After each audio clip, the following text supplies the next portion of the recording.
Olá pessoal, tudo bem com vocês? Nós vamos iniciar através dessa aula mais uma quinzena de estudo remoto da nossa disciplina de Direito Internacional Público aqui no curso de Direito do Unifagog. Nessa quinzena vocês têm um exame remoto para fazer pela plataforma AVA agora nessa semana, que se inicia nessa segunda-feira.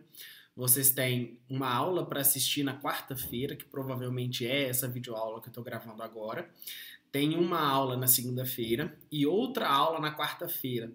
Então, nessa quinzena, vocês têm 3 videoaulas para assistirem e essas 3 videoaulas vão estar lançadas dentro do mesmo estudo dirigido. Então, vocês têm 3 videoaulas para assistirem no período de 2 semanas. Vocês não têm videoaula nesta segunda-feira, porque vocês já têm a atividade remota para fazerem durante essa semana. Ok? Ao final desse estudo dirigido, até o dia 16, vocês têm que fazer a atividade que também está lançada no mesmo estudo dirigido, valendo dessa vez 4 pontos. Qualquer dúvida, estarei à disposição no horário das aulas, através dos fóruns, no Siga, mas vocês também têm meu e-mail, têm o WhatsApp e podem enviar o que acharem necessário. Ok? Na nossa última videoaula, nós terminamos o capítulo relativo ao direito dos tratados. Nessa aula e nas próximas, nós vamos estudar os sujeitos de direito internacional público. Nessa primeira aula, nós vamos fazer uma introdução, onde eu vou falar um pouco sobre os sujeitos de direito internacional público, não menos relevantes, mas aqueles que não têm grande papel na sociedade internacional, de acordo com a doutrina. E nas aulas seguintes, nós vamos estudar o Estado, enquanto sujeito de direito internacional, e também as organizações internacionais interestatais. Então, nessa primeira aula, nós vamos fazer uma introdução da personalidade jurídica internacional, dos sujeitos do direito internacional público, fazendo uma distinção entre os sujeitos que a doutrina considera como talvez um pouco menos relevantes ou com menos participação, melhor dizendo, na sociedade internacional atual. Ok? Antes da gente falar propriamente sobre os sujeitos de direito internacional, a gente precisa fazer uma distinção entre o que o direito internacional clássico e o que o direito internacional, a doutrina mais recente, afirma como sujeitos de direito internacional público. O que o direito internacional clássico estabelece, pessoal? O direito internacional clássico entende que detém personalidade jurídica internacional apenas aqueles sujeitos que gozam da faculdade de atuar diretamente na sociedade internacional, com capacidade de adquirir direitos, capacidade de exigir direitos, de exigir atuações dos outros sujeitos da sociedade internacional, bem como de adquirir para si obrigações fundamentadas nas normas de direito internacional público e também a capacidade de recorrer a mecanismos internacionais criados por tratados internacionais para a solução de controvérsias. Para o direito internacional clássico, apenas os estados e as organizações internacionais interestatais seriam sujeito de direito internacional. E esse entendimento, eu já disse a vocês, está consagrado na Convenção de Viena, primeiro sobre o direito dos tratados de 1969 e segundo sobre o direito dos tratados de 1986, que consagra as organizações internacionais interestatais ao lado dos estados soberanos como sujeitos de direito internacional público. Então, para a doutrina clássica, são sujeitos de direito internacional público aqueles entes, aqueles sujeitos que têm capacidade de se obrigarem perante a sociedade internacional, e isso decorre diretamente do conceito de soberania, a soberania projetada para a sociedade internacional, a autoafirmação do Estado como tal perante a sociedade internacional. Ora, mas se num primeiro momento só o Estado se afirma como sujeito por conta da soberania, por que o direito internacional passou a considerar as organizações internacionais interestatais também como sujeitos de direito internacional? Porque dentro dos acordos que constituem as organizações internacionais interestatais estão Estados. Os estados resolvem abrir mão de parte da sua soberania em favor de uma organização, de um conjunto de outros estados em torno de um tema específico. É por isso que a sociedade internacional também considera as organizações internacionais como sujeitos de direito internacional. Mas não é qualquer organização internacional. As ONGs, por exemplo, para a doutrina clássica, não são sujeitos de direito internacional público. Então, somente as organizações internacionais interestatais. Ok? Já a doutrina mais recente admite a existência de outros sujeitos de direito internacional. São eles as organizações não governamentais, são também os beligerantes, os insurgentes e principalmente os indivíduos. E por que esses outros sujeitos também são considerados pela doutrina mais recente? Porque eles têm capacidade, pelos tratados internacionais, de invocar normas internacionais e também devem cumprir normas internacionais. Então, a doutrina mais recente entende que não só os estados e as organizações têm essa capacidade de fazer parte da sociedade internacional, mas também outros atores como os indivíduos, as ONGs, ok? Mas não confundam a capacidade a personalidade jurídica internacional com a capacidade de celebrar tratados. Hoje, pelo direito internacional público, só podem celebrar tratados estados e organizações internacionais interestatais. Não confundam celebrar tratados com a personalidade jurídica de direito internacional público, que a doutrina mais recente considera outros sujeitos como os indivíduos. Ok? Além desses que a doutrina mais recente considera também como relevantes, a gente precisa estudar os sujeitos de direito internacional público peculiares, como a Santa Sé e os blocos regionais. Beleza? A gente vai falar sobre isso nessa aula. Antes da gente falar sobre esses sujeitos peculiares, a gente precisa dar um panorama sobre o Estado e as organizações internacionais, mas eu já afirmo a vocês que tanto o Estado como as organizações serão objetos de estudo em capítulos separados dentro da nossa disciplina. Então eu vou mencionar o Estado e vou mencionar as organizações brevemente, mas estudaremos pormenorizadamente em capítulos futuros. Ok? Vocês já estudaram na teoria geral do Estado quais são os 3 elementos constituintes desse ente. O Estado é constituído por um território, por um povo e por soberania. Então, o território que reúne um determinado povo com características de soberania são considerados estados. Mas percebam, os estados eles passam a existir pela simples conjugação desses elementos. O reconhecimento de um Estado como tal por outros sujeitos de direito internacional público não são atos constitutivos, são atos meramente declaratórios, são atos que reconhecem a legitimidade daquele ente como um Estado.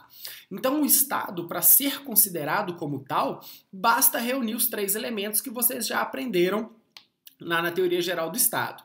Independe de anuência de outros membros da sociedade internacional, independe até mesmo do reconhecimento dos outros estados, como aquele nascente sendo um estado novo.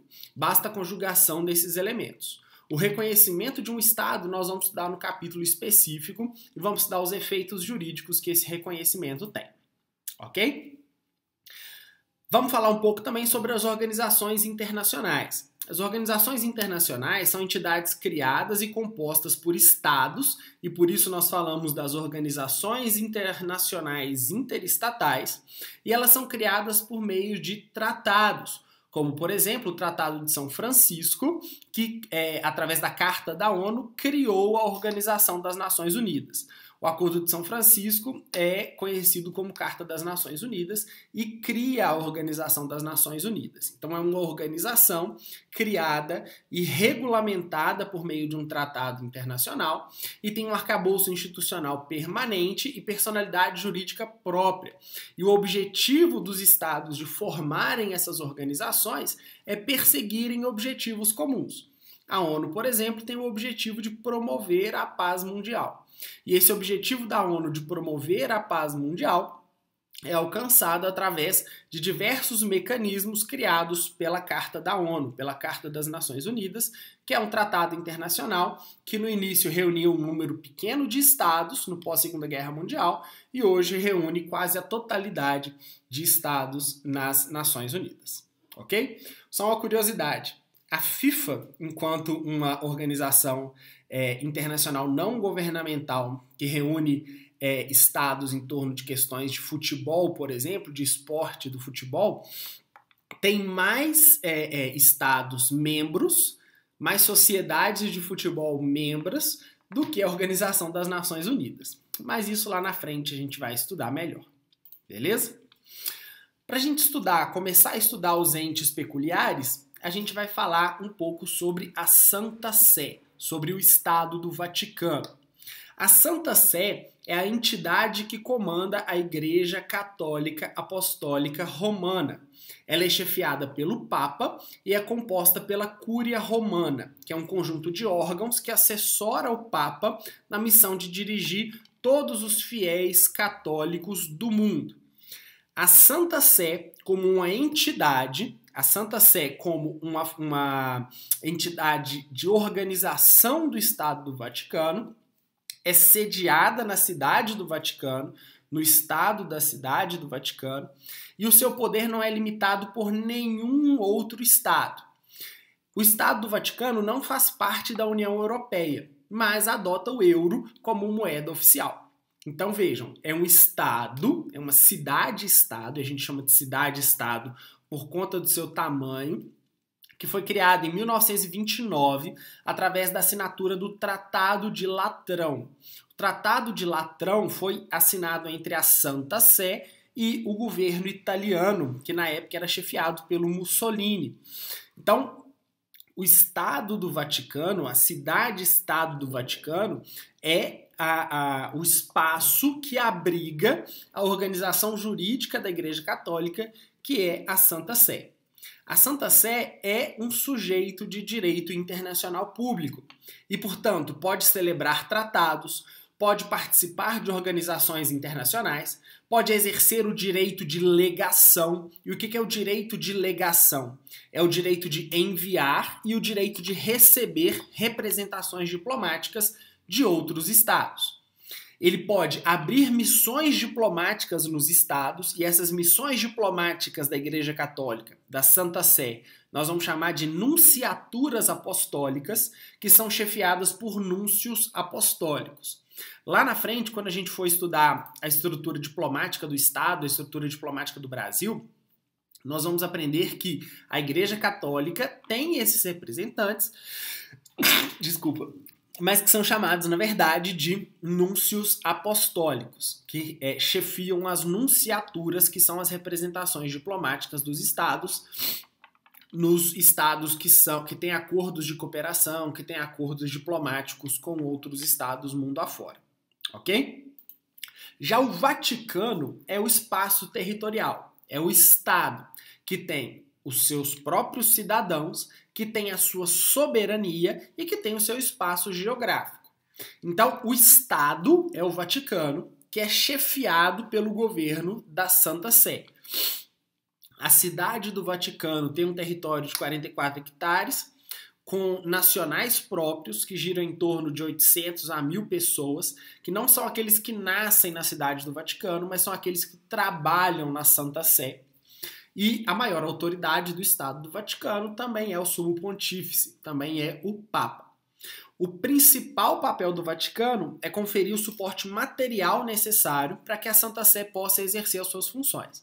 O Estado do Vaticano, portanto, tem o seu governo próprio, com o exercício do seu poder executivo, legislativo e o judiciário da Santa Sé. Tem o seu próprio banco, tem a sua própria imprensa, seus próprios canais de televisão. E eu vou mostrar para vocês no mapa como que a cidade do Vaticano está inserida dentro da cidade de Roma. Olhada então, pessoal. Esse aqui é o mapa da Itália que eu projetei aqui no Google Maps. E dentro da cidade de Roma, percebam, diversos lugarejos, diversos bairros dentro da cidade de Roma, abriga a cidade do Vaticano. Esse pequeno espaço territorial de 0,44 quilômetros quadrados, inserido no centro de Roma, às margens do rio Tibre. Então, se vocês consultarem o Google Maps aí no computador de vocês, vocês vão achar esse pequeno espaço de terra destacado aqui no centro de Roma, onde está inserido a cidade do Vaticano. Perceba onde eu estou mostrando aqui com o cursor no mapa. A cidade do Vaticano, portanto, abriga elementos históricos, edifícios históricos que a gente aprende ao longo das disciplinas de história que a gente cursa. Por exemplo, a Praça São Pedro, os Jardins do Vaticano, o Arquivo Apostólico do Vaticano. Então, a Basílica de São Pedro. Então, aqui estão, dentro desses muros, dentro desse limite geográfico, está inserida a cidade do Vaticano, que é um Estado soberano que está inserido dentro do Estado italiano. Ele não tem vinculação política nenhuma com o governo italiano, afinal de contas tem o seu próprio governo, tem a sua própria estrutura de governo. Apenas geograficamente está inserido dentro da cidade de Roma. Vou mostrar aqui mais uma vez para vocês. Dentro de Roma está localizado a cidade-estado do Vaticano. Vamos falar um pouco agora sobre os indivíduos. Durante muito tempo, os indivíduos não foram considerados como sujeitos de direito internacional público. Porém, principalmente com o advento dos direitos humanos, direito internacional dos direitos humanos, que é uma disciplina específica dentro da grande disciplina do direito internacional público, desde que o indivíduo assumiu esse papel de relevância na tratativa e na garantia dos seus direitos, tanto nos sistemas regionais, como o Sistema Interamericano de Direitos Humanos, quanto na Declaração Universal do Homem, quanto em todos os instrumentos de direitos humanos, principalmente após a criação da ONU, o indivíduo assumiu um papel relevante dentro dessas estruturas políticas que privilegiam os direitos humanos, enquanto titular de direitos que também são garantidos pelo direito internacional público. E alguns exemplos de relevância do indivíduo dentro do direito internacional público, eu postei aí no material de vocês, e eu cito como exemplo os tratados de direitos humanos, que visam proteger a dignidade da pessoa humana, como o Sistema Interamericano de Direitos Humanos, que vocês vão estudar ainda lá na disciplina de Direitos Humanos, dentro da nossa grade aqui do curso de Direito. E aqui uma observação: vocês ainda têm uma disciplina específica de direitos humanos dentro da grade de vocês. Na grade futura, na grade que os calouros estão hoje, que o primeiro período está hoje no nosso curso de Direito, já é uma disciplina dentro do direito internacional, que aí nós vamos estudar todo o sistema internacional de garantia dos direitos humanos. Ok? Também no direito internacional do trabalho, onde o indivíduo adquire um papel essencial, porque o direito internacional do trabalho vai garantir a tutela das relações laborais do indivíduo, tanto projetado quanto para a sociedade internacional, quanto dentro da estrutura do Estado, quando o Estado adota normas de direito internacional do trabalho para garantia dos direitos trabalhistas dos indivíduos dentro do Estado.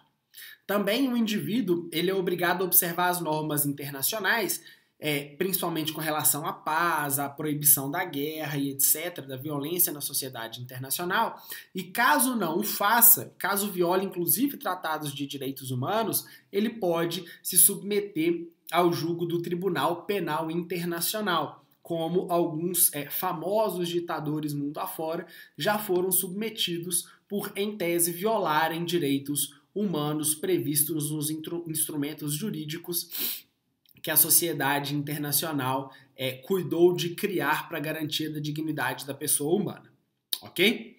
Então, falamos sobre os indivíduos, vamos falar um pouco também sobre as ONGs, as organizações não governamentais. As organizações não governamentais não podem se confundir, pessoal, com as organizações internacionais interestatais. As organizações internacionais interestatais são aquelas que contam com estados nos seus elementos jurídicos de constituição. Já as ONGs são entidades privadas, sem fins lucrativos, que atuam em áreas de interesse público, de interesse da coletividade. A principal prerrogativa das ONGs dentro do direito internacional é de recorrer a determinadas fontes do direito internacional na defesa ou no interesse dos direitos vinculados às suas áreas de atuação. Então, por exemplo, as organizações que lutam pela promoção da dignidade da pessoa humana, pela proteção dos direitos humanos, podem funcionar como mecanismos jurídicos de acionamento de órgãos jurídicos internacionais, de organismos jurídicos internacionais, esses sim, regulamentados pelo direito internacional público, por tratados internacionais, que vão cuidar da proteção da dignidade da pessoa humana dentro da estrutura da sociedade internacional. Então elas podem servir como a intermediação do direito dos indivíduos com os organismos jurídicos internacionais, embora não se submetam diretamente a tratados internacionais, não se vinculam como os estados se vinculam àquilo que eles voluntariamente se submetem na sociedade internacional. Exemplos de ONGs que atuam na sociedade internacional é a Anistia Internacional, o Comitê Olímpico Internacional, o Greenpeace, o Observatório de Direitos Humanos e os Médicos Sem Fronteiras. São exemplos de organizações não governamentais que atuam dentro da sociedade internacional. Um último ponto dessa aula, pessoal, nós vamos falar sobre as empresas. As empresas, para o direito internacional clássico, não são sujeitos de direito internacional público. Contudo, no conceito atual de sociedade internacional, as empresas vão se beneficiar de normas internacionais, como aquelas que facilitam o comércio internacional, facilitam o fluxo de investimentos, e por observarem essas normas de comércio internacional, as normas de investimentos internacionais, elas vão assumir um papel de observarem as normas de direito internacional público dentro da sua atuação. E isso foi garantido principalmente pelo advento da globalização. Esse encurtamento de distâncias a partir da tecnologia, a partir da necessidade dos estados comercializarem entre si para garantia da riqueza, criação de riqueza, garantia de consumo da produção que é largamente produzida por outros estados. Veja a quantidade de produtos chineses que nós consumimos aqui no Brasil, por exemplo. A dependência durante essa pandemia de tecnologia em saúde que vem lá da China. Peças que vêm direto da China para a montagem dos respiradores tão necessários nas unidades de tratamento intensivo dos nossos hospitais. Então nós somos dependentes disso e as empresas, elas observam normas de direito internacional nas suas atividades. Também, um texto que eu postei para vocês, o professor Eduardo Klausner, ele faz a defesa na tese de doutorado dele da criação de um direito internacional do consumidor. Então seria a ligação do indivíduo enquanto consumidor as empresas que também necessariamente devem observar normas de direito internacional nas suas atividades. Ok? Ficamos por aqui nessa aula. Na aula que vem, dentro dessa quinzena ainda, afinal de contas nós vamos ter 3 aulas de direito internacional público nessa quinzena, nós vamos continuar ainda nessa introdução aos entes peculiares da sociedade internacional. Um abraço.